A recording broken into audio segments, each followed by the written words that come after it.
My name is Dominic Ware. I come from a family of 9, one mother and several stepfathers. Sad to say my father wasn't there.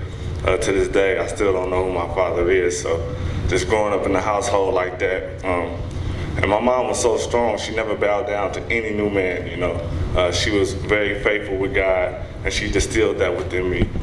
You know, seeing several men come through, trying to step up to my mama, but could never step up to the plate throughout the years, would just show me how men were.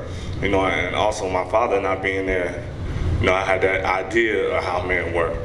Then growing up in Oakland, California, I know you guys have a little information about that. It's not a lot of men out there. So just being a young boy growing up in a manless land was very tough for me. And I got involved with a lot of street activity when I was young. And, but my mother, thank God for her, she kept on praying for me and kept me in the church. She always wanted me to do better. So just being in the streets, I was involved in some gangs. We were hanging out one day, and somebody I was with started picking on somebody. You know, they picked on him, everybody was laughing, and they left. The guy who got picked on came back with his cousins. His cousins had a gun. You know, they wasn't playing, they wasn't trying to fight. You know, dude came back, came right up to my boy, put the gun up to his face. I had no chance, no time to even think. I jumped in front of the gun.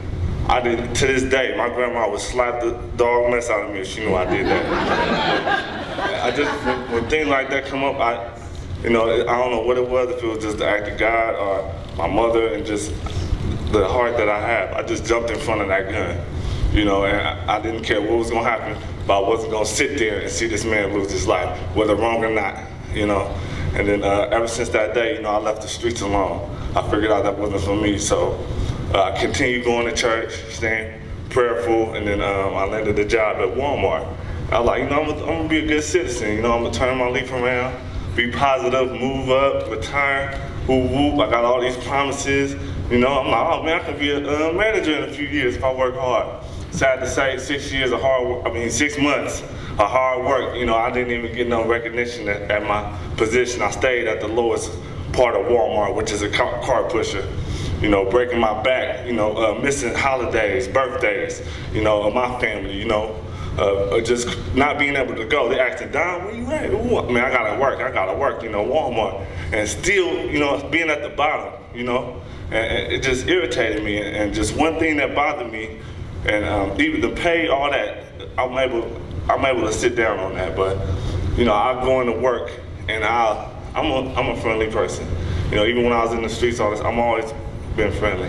So I go to work, I'm looking to say good morning to managers, and they just walk right past me like I was nobody, because I had the blue shirt on, you know? I'm like, man, and then 5 minutes later they'll come say, Don, we need this, Don, we need that, Don, we need to carry out. I'm like, man, you didn't even say good morning to me, you know? And it just kept bothering me, so I took it to the manager. I said, can I have an open door with you? She was shocked, like, okay. And I kind of just let it go, you know, and then she was leaving, she called me over like, Don, you wanted to talk to me? Like, yeah, you know, do your managers go through a training, you know, or how to treat their employees? You know, do you guys have a hospitality training or something, you know? Like, what's going on? And I explained the situation to her, and she was like, I didn't know, you know? Thank you for bringing that to my attention, we're gonna address it. She didn't do nothing about it. You know, it kept going on, kept getting worse, and then I got to the point I was ready to quit. I stopped caring. I was calling in. You know, I was on work with my iPod. I didn't care. You know, I had pride, and I just felt like they didn't care about me. But thank God that I ran into this beautiful sunshine that came into my store and woke my life up. You know, introduced me to this thing that I'm a part of right now. She told me it's a group of individuals that's out there right now fighting for the same things that I was trying to just get started in my store. And I jumped on it, you know, I was on the clock. She's like, man, you gotta take a break or something. I'm like, man, I'm gonna take a break in 15 minutes. Meet me back right here, you know. I signed up the same day, and I've been rocking with you guys, and I just love it, you know.